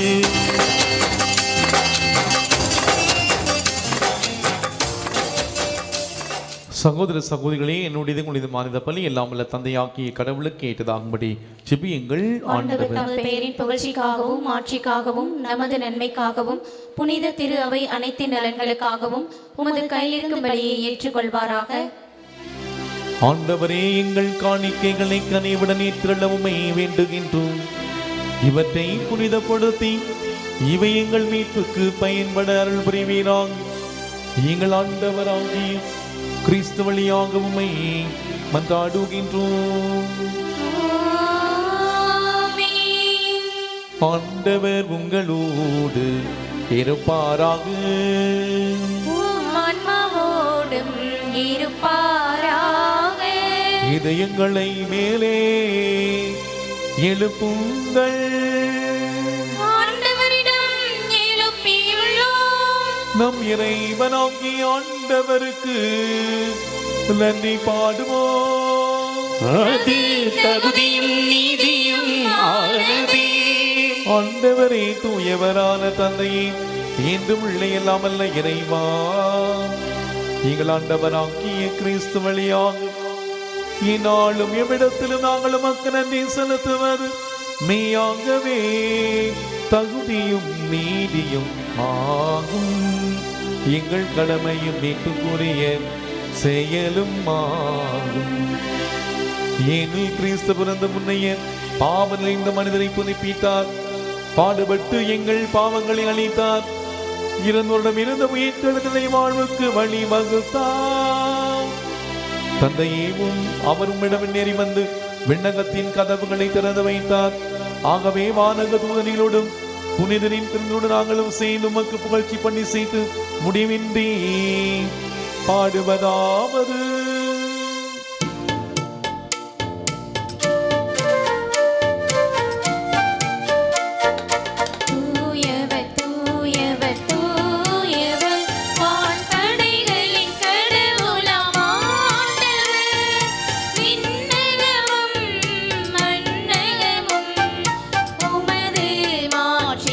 நிறைந்துள்ளன உன்னதங்களிலே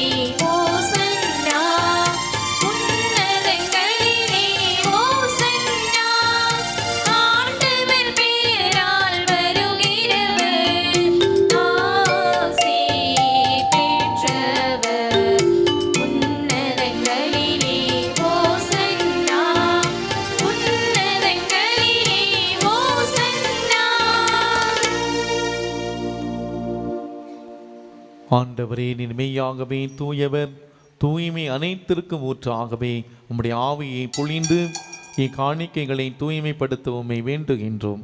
இவ்வாறு எங்கள் ஆண்டவர் இயேசு கிறிஸ்துவின் உடலும் இரத்தமுமாக எங்களுக்கு இவை மாறுவனவாக. அவர் பாடுபட உள்ளம் கனிந்து தம்மை கையளித்த போது அப்பத்தை எடுத்து நன்றி செலுத்தி அதை பிட்டு தம் சீடர்களுக்கு அளித்து அவர் கூறியதாவது: அனைவரும் இதிலிருந்து பெற்று உண்ணுங்கள், ஏனெனில் இது உங்களுக்காக கையளிக்கப்படும் என் உடல்.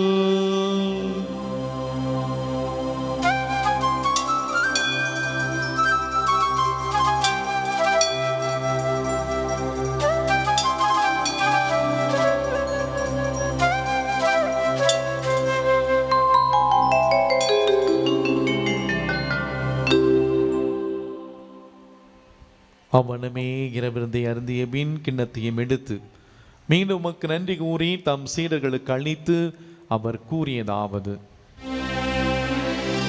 அனைவரும் இதிலிருந்து பெற்று பருகுங்கள், ஏனெனில் இது புதிய நிலையான உடன்படிக்கைக்குரிய என்ற இரத்தத்தின் கிண்ணம். இது பாவ மன்னிப்புக்கென்று உங்களுக்காகவும் பலருக்காகவும் சிந்தப்படும்.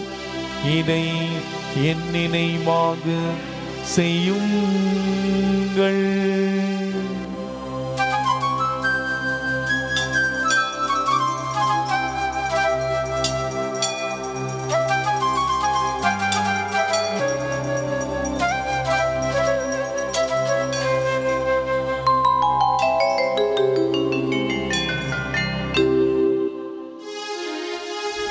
நம்பிக்கையின் மறைபொருள். ஆண்டவரே, நீர் வருமளவும் உமது இறப்பினை அறிக்கையிடுகின்றோம், உமது உயிர்ப்பினையும் எடுத்துரைக்கின்றோம். ஆகவே ஆண்டவரை, நாங்கள் கிறிஸ்துவின் இறப்பினை உயிர்ப்பு நினைவுகூர்ந்து வாழ்வு தரும் அப்பத்தையும் மீட்பளிக்கும் கிண்ணத்தையும் ஒப்புக் கொடுக்கின்றோம். ஓம் திரும்ப நின்று ஊழியம் புரிய தகுந்தவர்களை ஏற்றுக்கொண்டே நினைவை உமக்கு நன்றி செலுத்துகிறோம். மேலும் கிறிஸ்துவின் உடலிலும் இரத்தத்திலும் பங்கு கொள்ளும் எங்களை தூய ஆவியார் ஒன்று சேர்க்க வேண்டும் என தாழ்மையுடன் மன்றாடுகின்றோம். ஆண்டவரே, உலகமெங்கும் பரவி இருக்கும் இந்த திரு அவையை நினைகூர்ந்திலும் எங்கள் திருத்தந்தை பிரான்சிஸ், எங்கள் பேராயர் அந்தோனி பாப்புசாமி ஆண்டகி, எல்லா திருநிலையினராகிய அனைவருடைய திரு அவையை அன்பில் நிறைவு பெறச் செய்துள்ளோம். தந்தையே, நீர் இவர்களிடம் அழைத்து கொண்ட குழந்தை திருசனுடைய அடியார் நினைகூர்ந்திலும் திருமகனோடு அவருடைய இறப்பில் இணைக்கப்பட்டிருக்கிறவர் உயிர்ப்பிலும் அவரை போல இருக்கச் செய்துள்ளோம். மேலும் உயிர்த்தலும் இதனோட துயில்களும் எங்கள் சகோதர சகோதரிகளையும் இறந்தோர் அனைவரும் இறக்கத்துடன் நினைகூர்ந்து உமது திருமுக ஒளியினுள் ஏற்றிலும் எங்கள் அனைவர் மீதும் இரக்கமாயிரும்.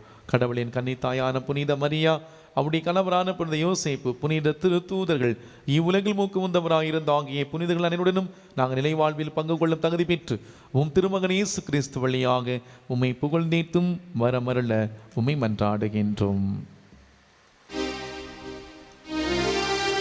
இவர் வழியாக இவரோடு இவரில் எல்லாம் வல்ல இறைவனாகிய தந்தையே, தூய ஆவியாரின் ஒன்றிப்பில் எல்லா புகழும் ஆட்சியும் என்றென்றும் உமக்கு உரியதே.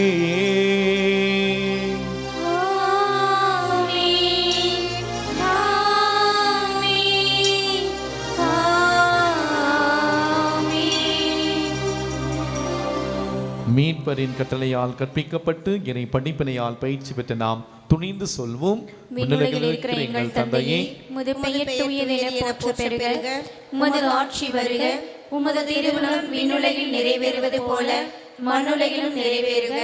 எங்கள் அன்றாட உணவை இன்று எங்களுக்கு தாரும், எங்களுக்கு எதிராக குற்றம் செய்வோரை நாங்கள் மன்னிப்பது போல எங்கள் குற்றங்களை மன்னியும், எங்களை சோதனைக்கு உட்படுத்தாதேயும், தீமையிலிருந்து எங்களை விடுவித்தருளும். ஆண்டவரே, தீமை அனைத்திலும் எங்களை விடுவித்து எங்கள் வாழ்நாளில் அமைதியை கனிவுடன் அருளவே மன்றாடுகின்றோம்.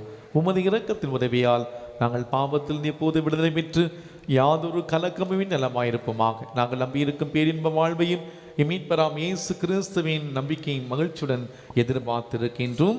ஏனெனில் ஆட்சியும் வல்லமையும் மாட்சிமையும் என்றென்றும் உமதே. ஆண்டவர் இயேசு கிறிஸ்துவே, அமைதி உங்களுக்கு விட்டு செல்கிறேன், என் அமைதி உங்களுக்கு அளிக்கிறேன் என்று உம் திரு தூதர்களுக்கு மொழிந்தீரே. எங்கள் பாவங்களை பாராமல் உம்முடைய திரு அவை நம்பிக்கையை கண்ணோக்கி உமது திருவிழத்திற்கு ஏற்பதற்கு அமைதி ஒற்றுமை அளித்தருள்வீராக. என்றென்றும் வாழ்ந்து ஆட்சி செய்கின்றவர் நீரே. ஆமென். ஆண்டவருடைய அமைதி உங்களோடு என்றும் இருப்பதாக. உம் ஆன்மாவோடும் இருப்பதாக. ஒருவருக்கொருவர் அமைதி அறிவித்து மகிழ்வோம். சமாதானம்.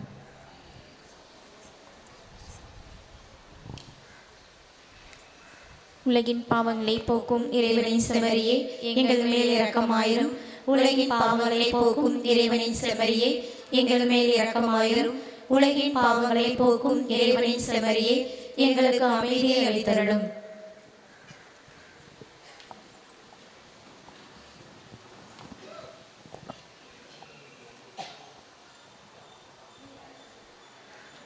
இதோ இறைவனின் செம்மறி, இதோ உலகின் பாவங்களை போக்கின்றவர். இந்த செம்மறியின் விருந்துக்கு அழைக்க பெற்றோர் பேறு பெற்றோர். ஆண்டவரே, நீர் இல்லத்தில் எழுந்தருள நான் தகுதியற்றவள். ஆனால் ஒரு வார்த்தை மட்டும் சொல்லியருளும், எனது ஆன்மா நலமடையும். கிறிஸ்துவின் திருவுடலும் திருரத்தமும் நம்முடைய காத்து நம்மை நிலைவாழ்வுக்கு அழைத்து செல்வதாக. ஆமென். தயவு செய்து கவனிக்கவும். இப்போது வழங்கப்படும் இந்த திருவிருந்தினை தகுதியான இருக்கக்கூடிய கத்தோலிக்க கிறிஸ்தவர்கள் மட்டுமே பங்கேற்குமாறும், பிற மதத்தை சார்ந்தவர்கள், பிற சபையை சார்ந்தவர்கள் தயவு செய்து இந்த திருவிருந்திலை பங்கேற்க முயற்சிக்க வேண்டாம். கத்தோலிக்க கிறிஸ்தவர் மட்டும் நடுப்பகுதிக்கு வந்து பக்தியோடு இயேசுவின் திருவிடலை பெற்றுக்கொள்வோம்.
பகைவரிடமிருந்து என்னை காத்தருளும்.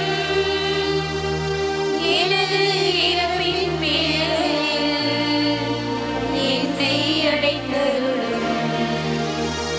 உம்மிடம் வர எனக்கு கட்டளையிட்டருளும்.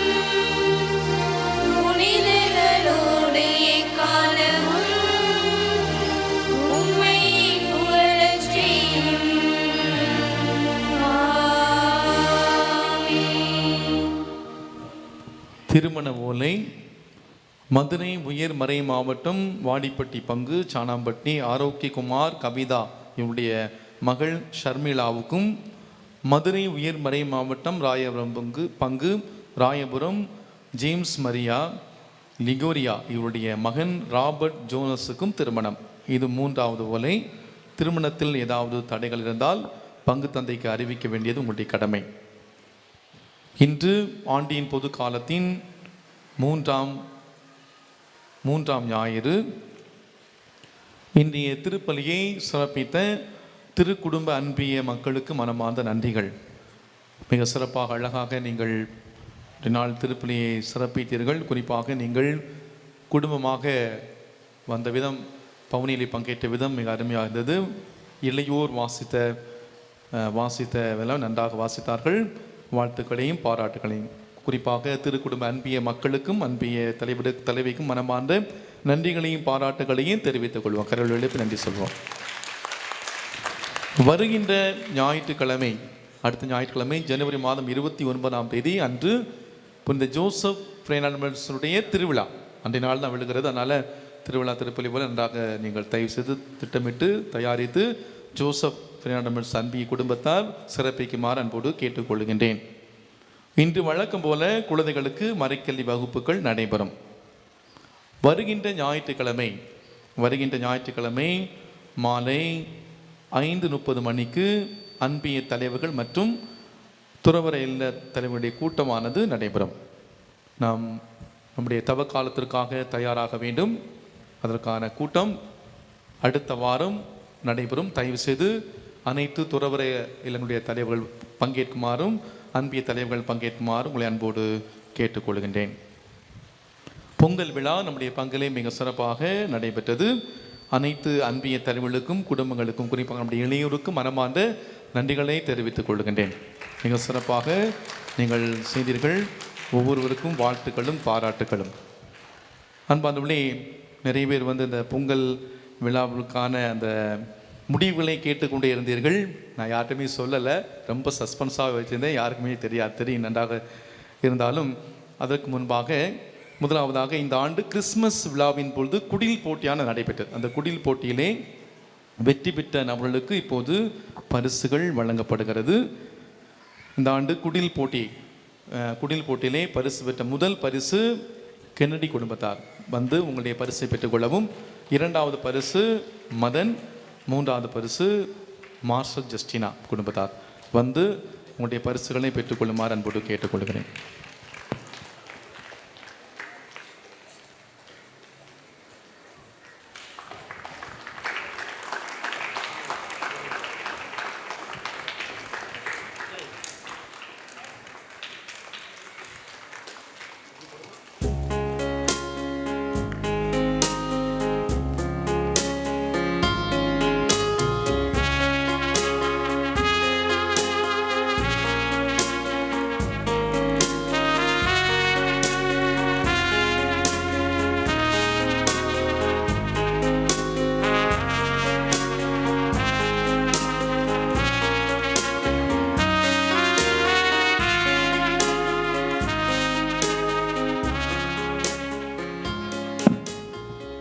துறவர இல்லங்களுக்காக நடைபெற்ற அந்த குடில் போட்டியிலே முதல் பரிசு புஸ்கோஸ் பள்ளிக்கூடத்தை சார்ந்த அருள் சகோதரிகள், 2வது பரிசு கொன்சாகா ப்ரொவின்சியலி, 3வது பரிசு மெர்சிகோம் அருள் சகோதரிகள் புஸ்கோஸ்.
பொங்கல் தினமன்று நடந்த போட்டிகளுடைய விவரம்.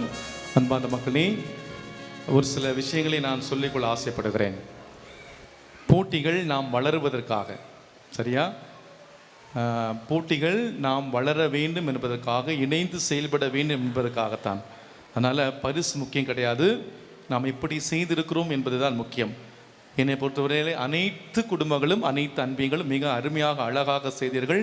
என்னுடைய எதிர்பார்ப்பை விட நல்ல முறையில் செய்தீர்கள். எல்லோருக்குமே என்னுடைய வாழ்த்துக்களை தெரிவித்துக் கொள்ளும். முதல்ல நம்ம கரல் எழுப்பி வாழ்த்துவோம்.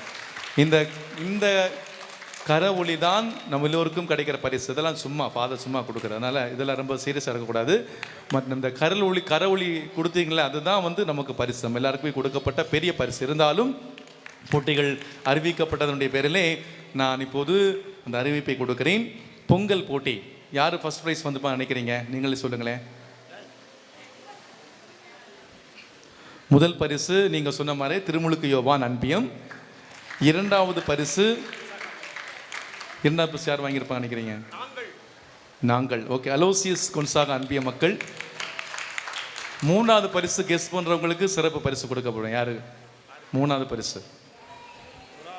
யாரு யாரு யாருமே சொல்லலையே. இவ்வளோதான் நல்லா பண்ணாங்களா அப்படி நினைக்க? அப்போ நீங்கள் சொன்ன மாதிரி இளையோருக்கே மூன்றாவது பரிசு கொடுத்துடுவோம். வாழ்த்துக்கள். இளையோருக்கு மூன்றாவது பரிசு. கோலம் போட்டி அங்கே ஒரு சிறு தவறுகள் நடந்துச்சு. இருந்தாலும் நடுவுடைய முடிவை மதித்து அதை அப்படியே நான் சொல்லுகிறேன். அதனால் யாருமே என்கிட்ட அப்புறம் சண்டை போடக்கூடாது. ஏன் முடிவில் நடுவுடைய முடிவு. மூன்றாவது பரிசு ஜோசப் வேடமர்ஸ் அன்பியம், மூன்றாவது பரிசு. இரண்டாவது பரிசு திருமுழுக்கு யோவான் அன்பியம். முதல் பரிசு அர்னால்ட் ஜான்சன் அன்பியம். வாழ்த்துக்கள். கயிறெழுத்தல் போட்டி உங்கள் எல்லாருக்குமே தெரியும். கயிறெழுத்தல் போட்டி முதல் பரிசு பரிசுத்த ஆவி மற்றும் அலோசியஸ் கொன்சாகா அன்பியங்கள். இரண்டாவது பரிசு திருக்குடும்ப அன்பியம். பலூன் உடைத்தல் போட்டி முதல் பரிசு அலோசியஸ் கொன்சாகா அன்பியம், இரண்டாவது பரிசு திருக்குடும்ப அன்பியம், மூன்றாவது பரிசு அர்னால்ட் ஜான்சன் அன்பியம். சாப்பிடும் போட்டி ஒரு இன்ட்ரெஸ்டிங்கான போட்டி இருந்துச்சு. சாப்பிடும் போட்டி முதல் பரிசு பரிசுத்த ஆவி அன்பியம், இரண்டாவது பரிசு ஜோசப் ஃப்ரியாடமட்ஸ் அன்பியம், மூன்றாவது பரிசு திருக்குடும்ப அன்பியம். குவீன் ஆஃப் ஷிபா அந்த போட்டியிலே முதல் பரிசு அலோசியஸ் கொன்சாகா அன்பியம், இரண்டாவது பரிசு ஜோசப் ஃப்ரியாடமர்ஸ், மூன்றாவது பரிசு திருமுழுக்கு யோவான் மற்றும் அர்னால்ட் ஜான்சன் அன்பியங்கள். ஒட்டுமொத்த அந்த போட்டியினுடைய விவரம், அன்பியங்கள் சார்பாக நடைபெற்ற போட்டியிலே 37 மதிப்பெண்கள் பெற்று அலோசியஸ் கொன்சாகா அன்பியத்தார் முதலிடத்தை பெறுகின்றார்கள். 22 மதிப்பெண்கள் பெற்று திருமுழுக்கு யோவான் அன்பியத்தார் இரண்டாவது இடத்தை பெறுகிறார்கள். 20 மதிப்பெண்கள் பெற்று பரிசுத்த ஆவியார் அன்பியம் மற்றும் அர்னால்ட் ஜான்சன் அன்பியம் மூன்றாவது இடத்தை பெறுகின்றார்கள். திருக்குடும்பம் மற்றும் ஜோசப் ஃப்ரியாடமட்ஸ் அன்பியத்தார் 19 மதிப்பெண்கள் பெற்று 4வது மதிப்பெண்ணை பெறுகிறார்கள். ஒரு மார்க்கு தான் வித்தியாசம், எல்லாமே ஒரே ஒரு மார்க் தான் வித்தியாசம். அனைவருக்கும் வாழ்த்துக்கள். அனைத்து அன்பியத்தாளர்கள் உங்களுடைய பரிசுகளை பெற்றுக்கொள்ளுமாறு அன்போடு கேட்டுக்கொள்கிறேன்.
மறைக்கல்வி மாணவ மாணவிகளுக்காக நடைபெற்ற போட்டியிலே அன்றைய தினத்திலே பரிசு பெறக்கூடிய பிள்ளைகள் பிஸ்கெட் சாப்பிடக்கூடிய போட்டி. முதல் பரிசு லின்சி, இரண்டாவது பரிசு பிராங்க்லின், மூன்றாவது பரிசு Nibisha Ruby. Balloon breaking Infanraj, Sandra, Rashmi. Pyramid making ஆரோ ஷைனி, ஆக்னஸ் டினோ, பிரின்சி. இவர்கள் உங்களுடைய பரிசுகளை பெற்றுக்கொள்ளுமாறு அன்போடு கேட்டுக்கொள்கின்றோம்.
நம்முடைய எளியோருக்கான பரிசை பெற்று செல்லுமாறு அன்போடு கேட்டுக்கொள்கிறேன். மூன்றாவது பரிசு பெற்ற நம்முடைய எளியோருக்கு பரிசு மற்றும் அருள் சகோதரிகள் சிஸ்டர் செல்வி முதல் பரிசு, இரண்டாவது பரிசு சிஸ்டர் இன்ஃபென்டா, மூன்றாவது பரிசு சிஸ்டர் பவித்ரா. உங்களுடைய பரிசையும் பெற்றுக்கொள்ளுங்கள்.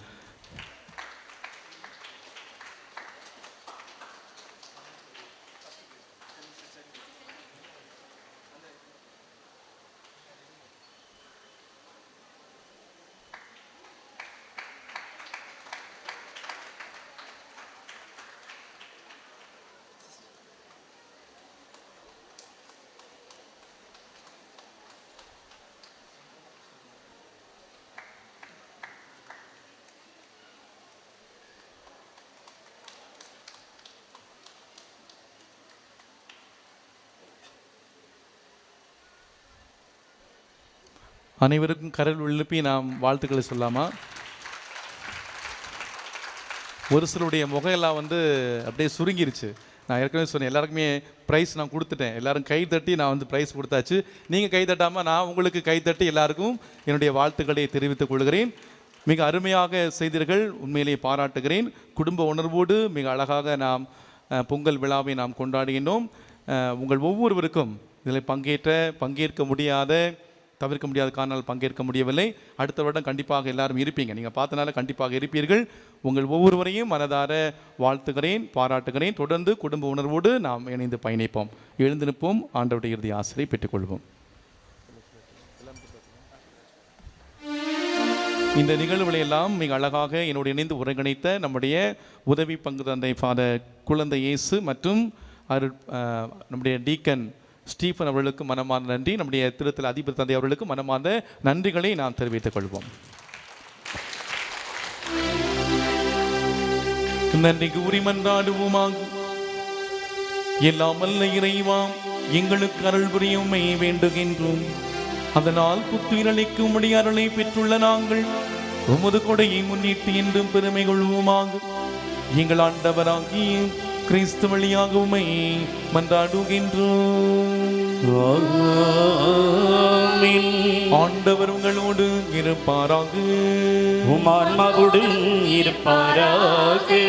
எல்லாம் வல்ல இறைவன் தந்தை மகன் தூயாவியார் நமக்கு ஆசீர் வழங்குமாறாக. சென்று வாருங்கள், திருப்பலி நிறைவேறிற்று. இறைவனுக்கு நன்றி. நம்முடைய அன்பன்னையை வாழ்த்தி போற்றி பக்தி கொண்டு கரங்களை தட்டி தாயை போற்றுவோம், புகழ்வோம். ஆரோக்கிய மாதாவை என்ற பாடலை பாடுவோம். ஆரோக்கிய மாதாவே உமது புகழ் பாடி துதித்திடுவோம், என்னாலும் பாடி துதித்திடுவோம்.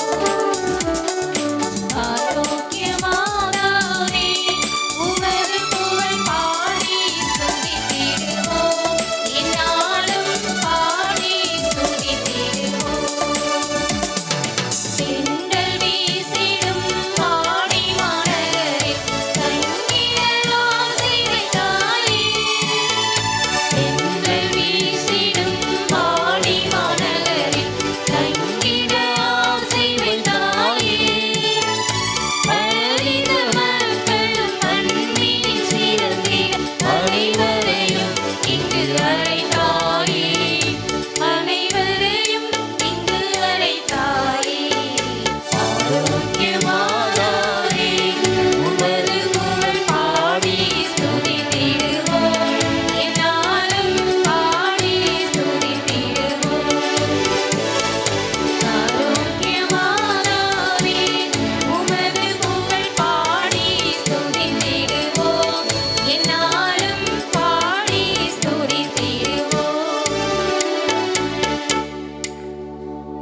ராஜா வாழ்க, முடிராட்சியம் வருக, மரியே வாழ்க, சூசையே வாழ்க, புனித அருளானந்தரே வாழ்க.